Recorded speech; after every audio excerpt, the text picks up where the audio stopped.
A brand new life, a brand new life. I was born to eliminate any of your mistakes. All the big rocks, put it on my way, didn't cost me to forsake.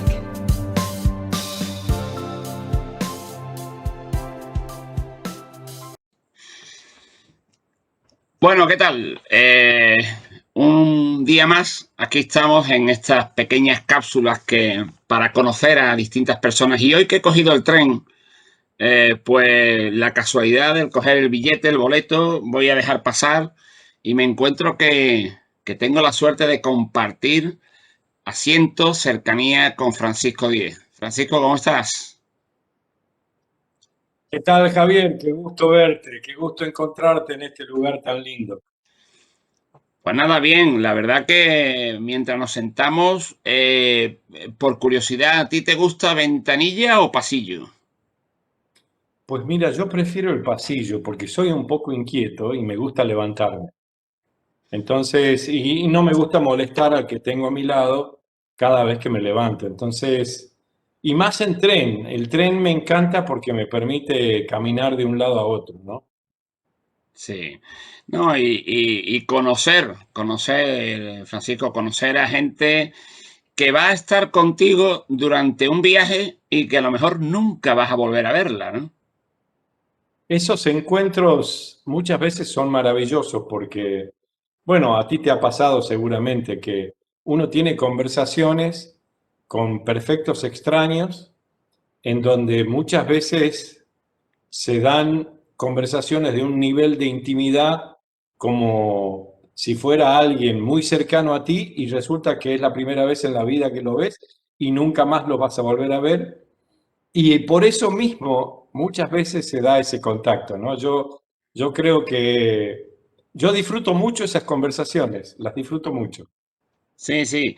Yo además siempre digo, me gusta comentar cuando, pues eso, ¿no? Cuando damos clase, cuando tenemos personas que nos escuchan, o que el entrenamiento de nuestra profesión está precisamente en eso, ¿no? En hablar con desconocidos, en un supermercado, en la cola del autobús o en el mismo tren, ¿no? En ese vagón, restaurante o bar que hay muchas veces, por lo cual, si quiere, después nos levantamos y vamos para allá a ver qué víctima encontramos, ¿eh? Porque, No, a ver qué historias encontrar. A mí me encanta porque muchas veces te encuentras con unas historias maravillosas, ¿no? sí, sí. Completamente inesperadas.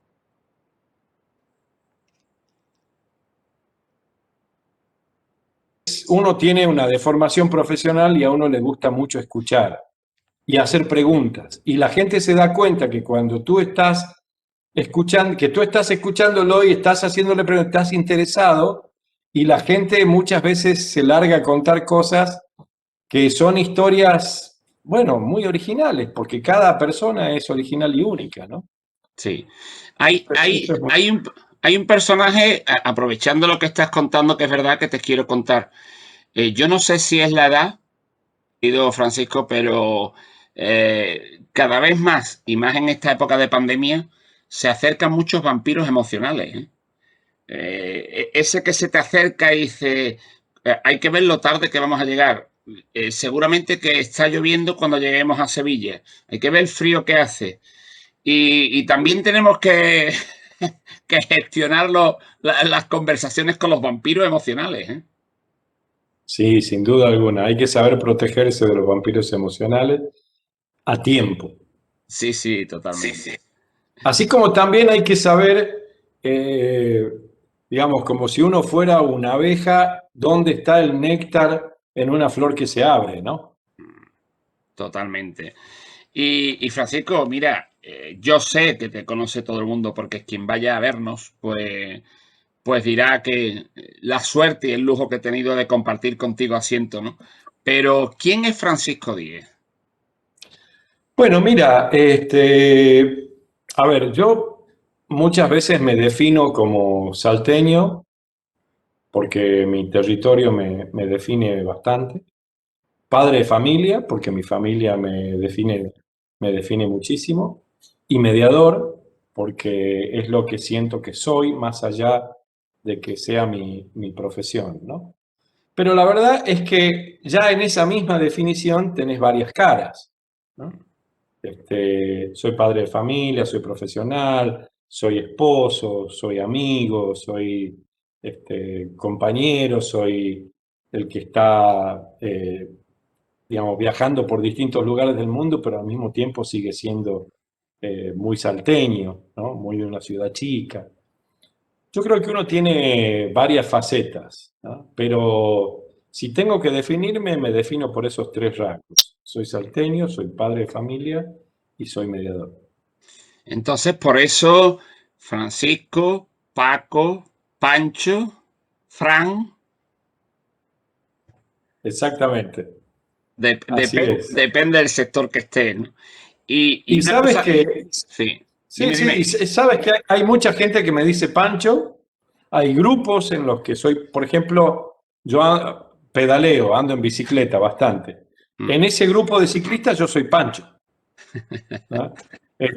Tengo muchos amigos españoles, ¿no? O que han vivido en España y que me dicen Paco, ¿no? La gente más cercana me dice Fran, ¿no? Algunos me dicen Franci o Francis, ¿no? Así que sí, así es. Eso es bueno, eso es bueno. Y una cosa te iba a decir, también seguramente yo ahora tengo otra cara porque vivo una época que no estaba acostumbrado, pero que ha venido hace unos pocos mesecitos, que es el primer nieto. Abuelo también será, ¿no? También soy abuelo de un nieto de 6 años que es maravilloso. Y la verdad es que es increíble. Bueno, yo aprendí algo muy maravilloso, que es que el amor es un sentimiento que se multiplica, ¿no? Mm. En algún momento teníamos una discusión acerca de si la energía que uno tiene, la energía vital, se agota, ¿no? Y yo tenía la tesis de que no, que la energía vital que uno tiene se retroalimenta y se multiplica. Y a mí me parece que con el amor pasa igual. Uno piensa que no puede amar más que lo que ha amado a sus hijos, o que lo que ama a sus hijos, Mm. ¿no? Y nace un hijo más y uno lo ama exactamente igual como amaba la anterior, ¿no? Y te multiplicas en el amor en cada uno de tus hijos. Ahora, nace un nieto y ese amor por el nieto es un amor que tiene tanta intensidad como el amor por un hijo, pero una naturaleza muy distinta.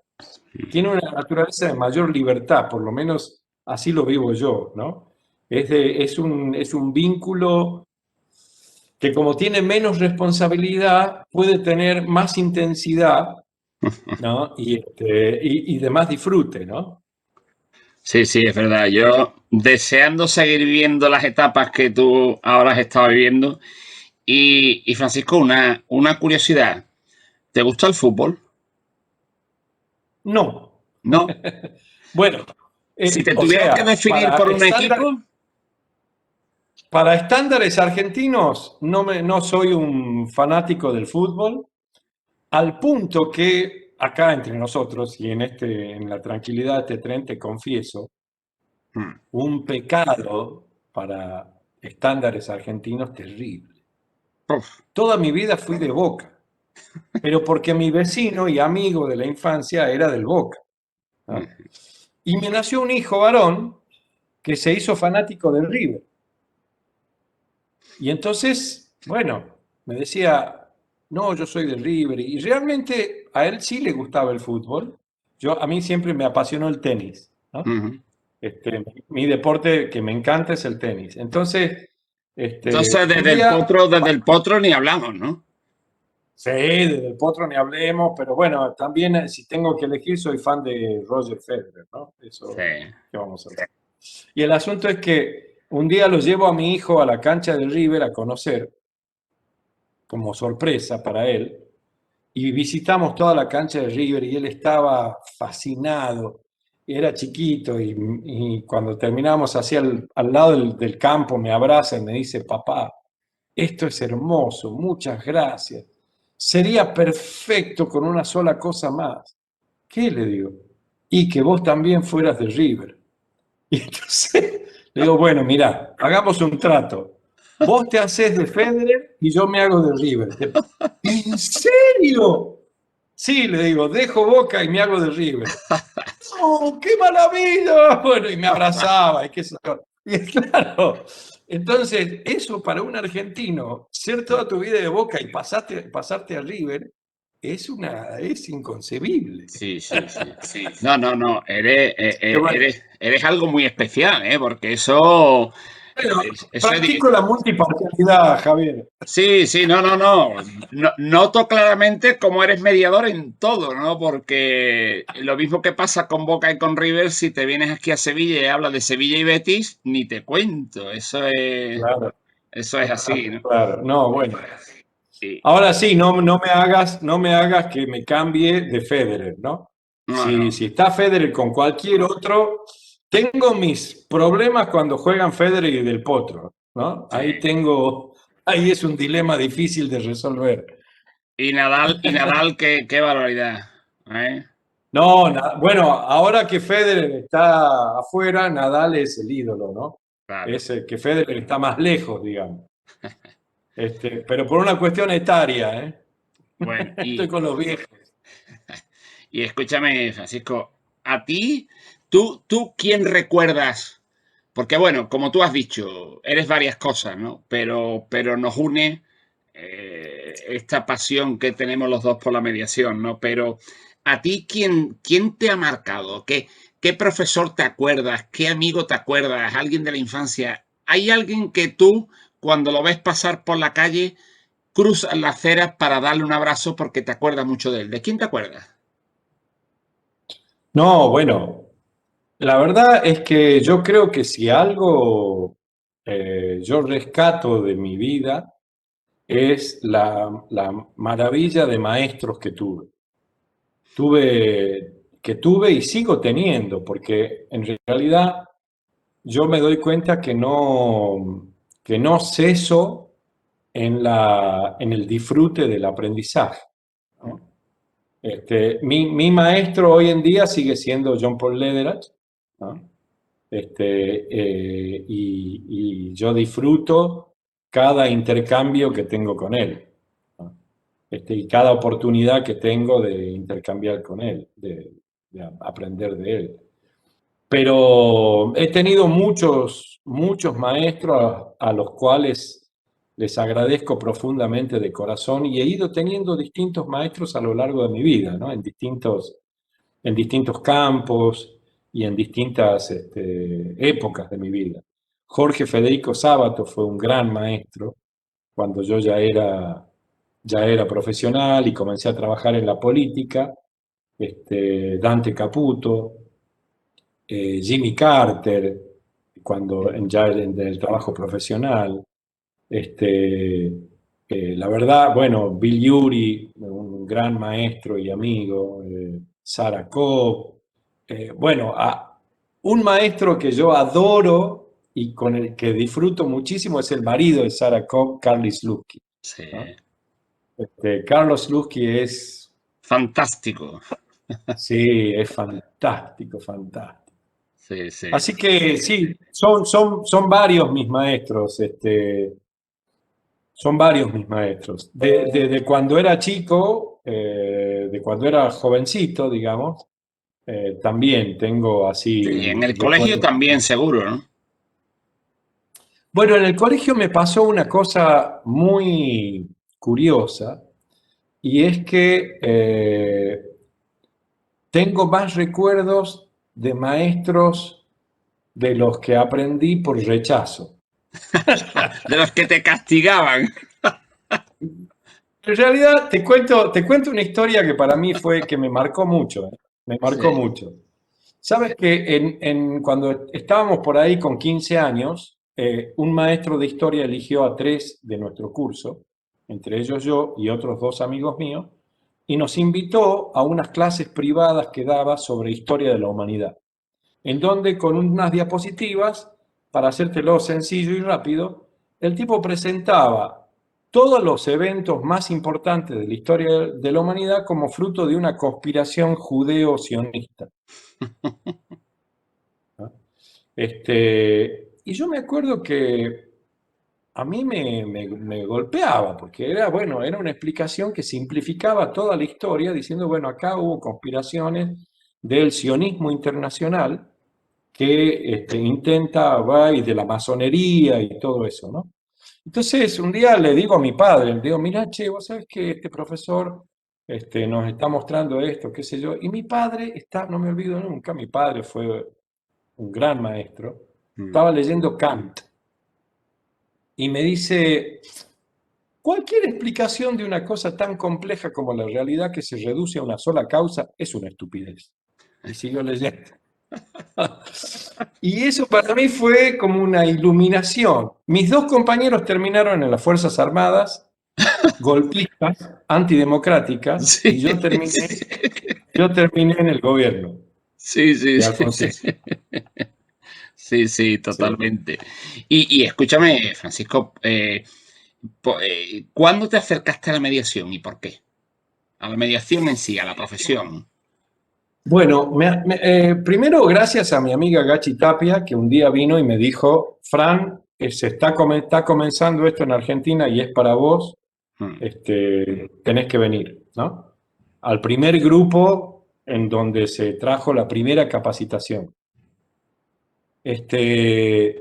Y entré en esa capacitación y la verdad que me encantó y estaba en un momento de mi vida muy particular en el cual yo estaba ya desencantado de la política como profesión, como área de trabajo. Había trabajado en el gobierno de Alfonsín, había trabajado 2 o 3 años ya en el Partido Radical, con Alfonsín como presidente del partido, y yo trabajaba con él, y me di cuenta que la profesión de la política no era para mí, se necesitaba un estómago que yo no tenía, pelearse con amigos y un nivel de... No, no, yo me di cuenta que no podía hacer eso, pero me fascinaba lo que había visto de la política por adentro, que era la capacidad de impactar positivamente en la comunidad en la que tú vives, ¿no? Ujú. Y cuando descubrí la mediación me di cuenta que tenía la misma potencialidad, la posibilidad de impactar en la vida de seres humanos concretos de una manera positiva, ¿no es cierto? Muy directamente. En una situación de conflicto, tu intervención o tu contribución podía mejorar la situación de esos seres humanos concretos. Y me enamoré de la mediación. Mm. Y luego, bueno, poco a poco fui juntando lo maravilloso de la política con lo maravilloso de la mediación y encontré mi campo, ¿no? En los Claro, conflictos sociopolíticos. claro. No, no, no, es muy bonito porque mira, te cuento también en confianza porque es verdad que yo cuando tengo la suerte también de cuando me invitan a algún sitio y me preguntan, ¿y usted por qué no? Por eso me gustaba mucho que nos lo contara, ¿no? Porque digo, bueno, yo soy un abogado que bueno, que empecé a ejercer, que me gusta abogar porque me gusta ayudar a la gente. Esa palabra yo creo que hacerla simple es muy importante. Y un buen día, cuando en Sevilla se celebró la Expo 92, estamos hablando del año 92, pues el comisario de la Expo, ante los problemas que había entre los pabellones, imagínate, recuerdo la anécdota de el pabellón de Mónaco, que estaba muy cerca del pabellón de Oceanía. Y cuando Mónaco ponía su película a las 6 de la tarde para vender que la gente viajara a Mónaco, pues en el pabellón de Oceanía que estaba al lado, estaban los hackers. Entonces, claro, había problemas entre ellos. Y claro, aquel comisario dijo, yo necesito a 5 negociadores, porque estamos hablando de un conflicto de un país con otro país que eventualmente durante 6 meses están en Sevilla. Aquí qué justicia es la que... Y aquello fue, Francisco, fue un entrenamiento, una ¡Wow! máster, fue un máster de 6 meses que duró la Expo 92, que fue lo que hizo que te enamoraras. Como tú bien dices que también con el tema de la política, hay algo que te hace así, como cuando conoces a tu pareja, a tu mujer, que te hace así y tú dices, ostras, esto es lo mío, ¿no? Por eso me gusta también mucho cuando hablamos con las personas cuando te dicen esa pregunta típica del mediador nace o se hace, ¿no? Y siempre está esa duda, ¿no? Pero yo creo que muchos, y a ti te habrá pasado también, que independientemente de tu vida profesional, aunque se nazca con una forma de ser, después te vas haciendo con tu propia vida, ¿no? Por eso es muy bonito lo que No, cuentas también, ¿no? Por tu experiencia política, por todo. no, totalmente, así es. Y bueno, yo creo que también se aplica mucho eso de en casa de herrero cuchillo de palo, ¿no? Porque yo creo que si uno mira con un cierto detalle, todo el mundo enseña lo que tiene que aprender, ¿no? Y Sí, trabaja en aquello que tiene que mejorar en términos de personalidad, ¿no? Y la verdad es que yo crecí en una familia muy de jueces. Mi padre era juez, mi madre era fiscal, ¿no? Mi hermano es abogado, todo el entorno tenía que ver con el derecho. Y, y yo no sabía muy bien, yo quería ser psicólogo cuando terminé mi secundaria. Quería ser psicólogo. Y mi padre, muy hábilmente, me dijo, pero no te veo carácter, porque los psicólogos dependen de los médicos para tener pacientes. Mejor estudiar psiquiatría. Y fui a averiguar qué tenía que hacer para estudiar psiquiatría y me dijeron tenés que ser médico primero. Y dije, no, eso es demasiado. Mejor estudio abogacía y listo. Y me hice abogado. Pero totalmente. siempre me quedó porque yo quería ser psicólogo. Así que cuando encontré la mediación también encontré Claro, ese claro. aspecto que me permitía un ejercicio ilegal de la profesión de psicología. Fantástico. Somos psicólogos velados, sí, sí, sí. No, y Sí, sí, sí. escúchame, hay una cosa muy buena, porque parece que siendo mediador, como tú decías, de casa herrero cuchillo de palo, no me digas que no ha habido veces, como me pasa a mí, que tienes que reñir a tus hijos. Y un buen día me dijo una hija mía, dice, papá, tú no eres mediador. Pero a mí también. Mis hijas a cada rato me dicen, ¡ah! ¿Y el mediador dónde está? Entonces, ¿sabes cuál es mi respuesta? Yo le digo, yo en mi trabajo tengo que ser paciente, tolerante, escuchar y no traigo el trabajo a casa, hijas. Ay, ay, ay, ay. Yo no traigo el trabajo a casas. Sí, que es verdad. Escúchame, Francisco, y una cosa que te quería preguntar, porque yo creo que nos va a gustar a todos los que escuchen, pues que conocer tu opinión. ¿Qué nos falta para ser una profesión conocida y reconocida? Porque yo creo que son dos cosas distintas, pero algo nos falta. Yo viajo por muchos países con el tema del foro, como sabes, y al final tú dices, la fotografía fija está igual en todos lados, ¿eh? Mm. Sí, yo creo que nos falta mucho camino porque, como tú dices, para hacer una mediación conocida y reconocida. Primero, tiene que ser conocida, ¿no? Este, y yo creo que nosotros vamos con un cambio cultural que está bastante lento en nuestras sociedades, ¿no? Que viene dándose, que nosotros venimos acompañando y cuando podemos, impulsando ese cambio cultural, ¿no? Que es un cambio que involucra sistemas, estructuras, maneras de pensar, maneras de ser. A veces pienso que somos instrumentales a ese cambio cultural y que si ese cambio cultural se profundiza, nuestra profesión quizás carezca Mm. de importancia o quizás sea el método, la manera, ¿no? de encarar la conflictividad. Yo creo que cada uno abre el camino. Lo que nos falta es que cada uno tome conciencia de que puede abrir el camino de la mediación siempre que quiera en el espacio en el que le toca, ¿no?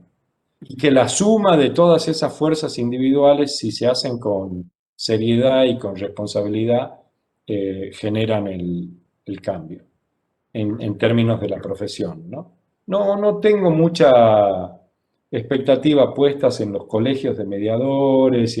aunque me parece que también pueden servir, no, no me parece Sí, para, o las asociaciones, me parece que la unión hace la fuerza, sí, pero me parece que más importante es la calidad del trabajo que hacemos. sí. Sí me parece que es muy importante que defendamos y protejamos la calidad del trabajo que tenemos que hacer, ¿no? Que hacemos.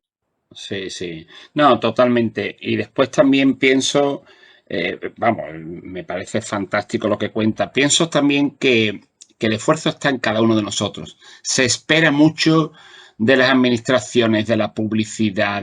Y como tú bien dices, yo pienso que es un cambio cultural. Es decir, vendrá una generación que estará acostumbrada, más acostumbrada a dialogar, porque a nosotros hemos crecido diciendo tienes un problema, pon una queja, pon una demanda, pon una denuncia, pon un recurso. Y es verdad que ahora, por los trabajos que algunos mediadores hacen en tema educativo, por ese esfuerzo que se hace muchas veces con planes de cultura de paz, etcétera, etcétera, pues es también un cambio casi generacional, ¿no? Pero es verdad que yo siempre a los mediadores cuando tengo la suerte de dirigirme a ellos, se lo digo, mira, tienes que empezar por ti. O sea, eres tú el que tienes que...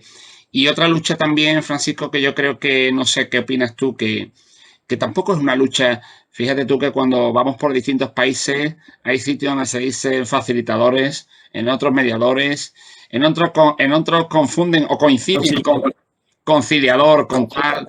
Y yo digo, ¿qué más da? Si yo tuve la gran suerte de encontrarme una señora que me vino y me dijo, Javier, qué alegría de verle, porque es muy difícil pillarle. Quería preguntar una cosa, y como usted es, y yo la miraba y decía, ¿qué soy? Dice, ahí, bueno, da igual, como usted me va a ayudar. A la mujer no le sale la palabra, a la mujer no le sale la palabra mediador. Da igual. Yo creo que es un esfuerzo, como tú dices, ¿no? De sembrar cerquita tuya. Y muchas siembras hacen que tengas un campo Así es, transforman el paisaje. totalmente.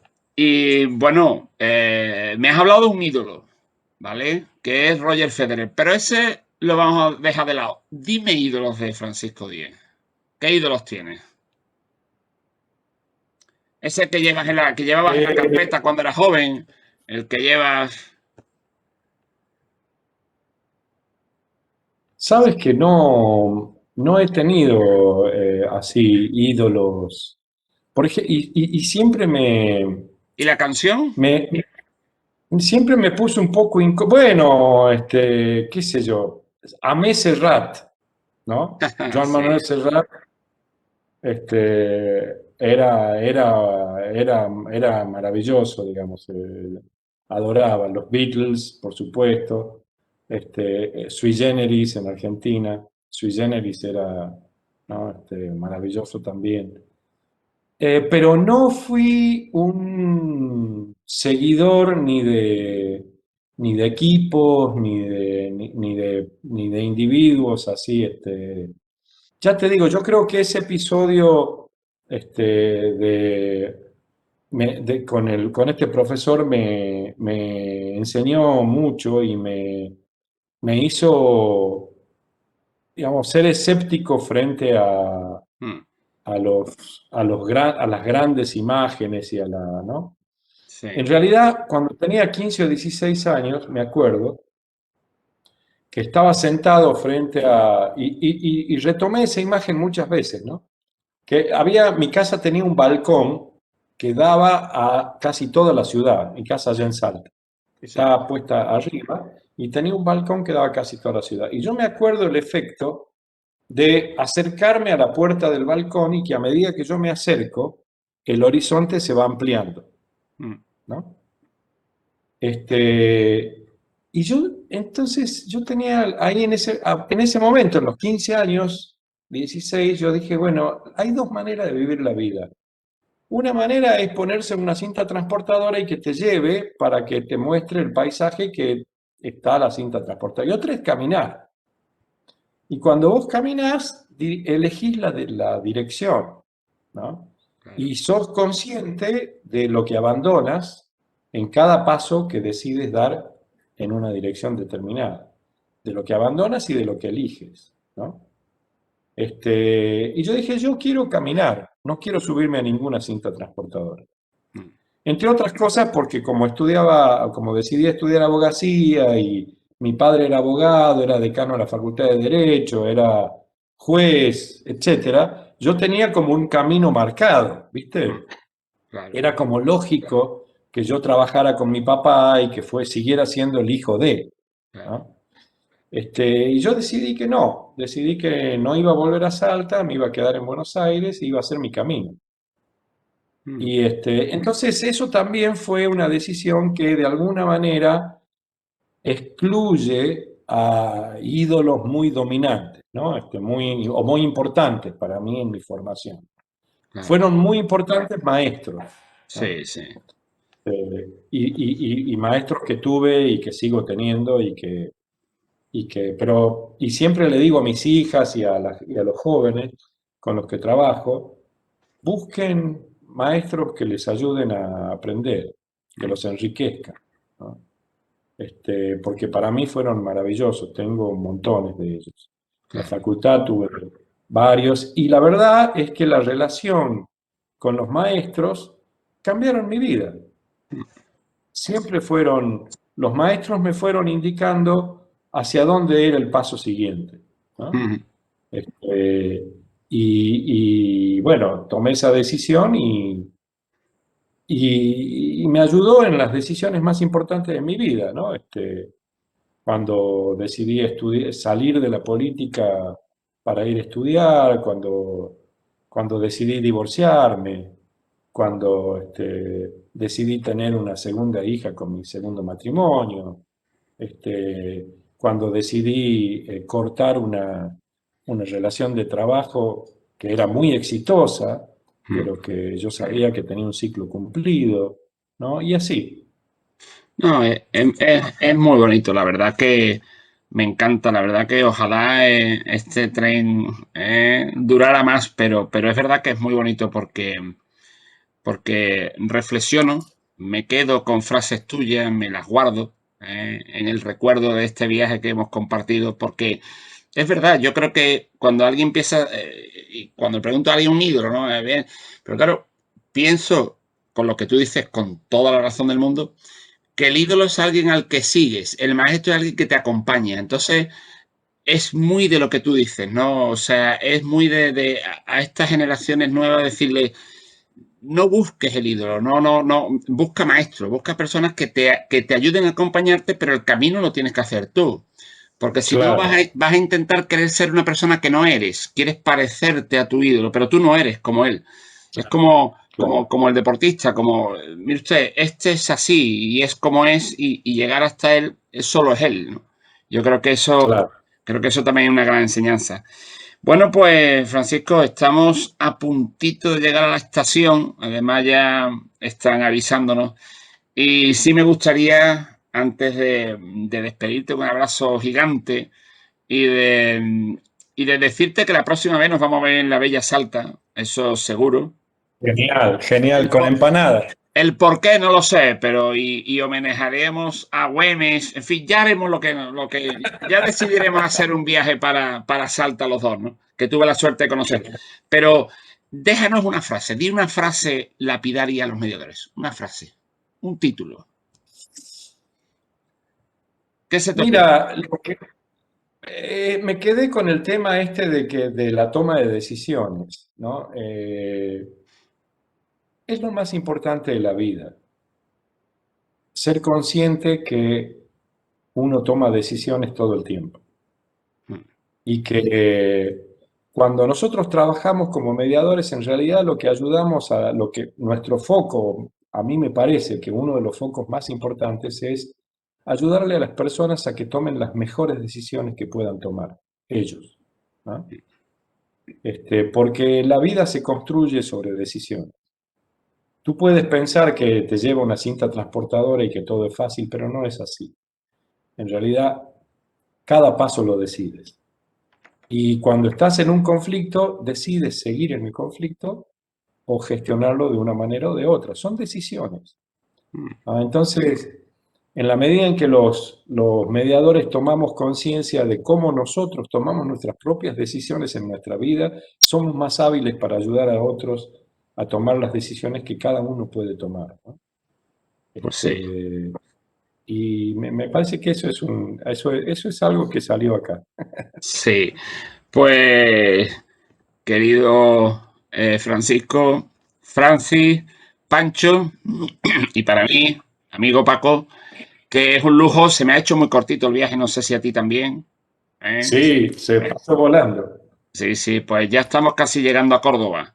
Y Y bueno, Tocayo, tendrás que venir a Salta la próxima vez. No te prometo tren porque allá no tenemos, pero nos podemos dar un buen viaje a caballo por alguna serranía. sí, por favor, vamos, seguro, te cojo la palabra totalmente. Que un abrazo muy fuerte y muchísimas Gracias. gracias. Un abrazo grande.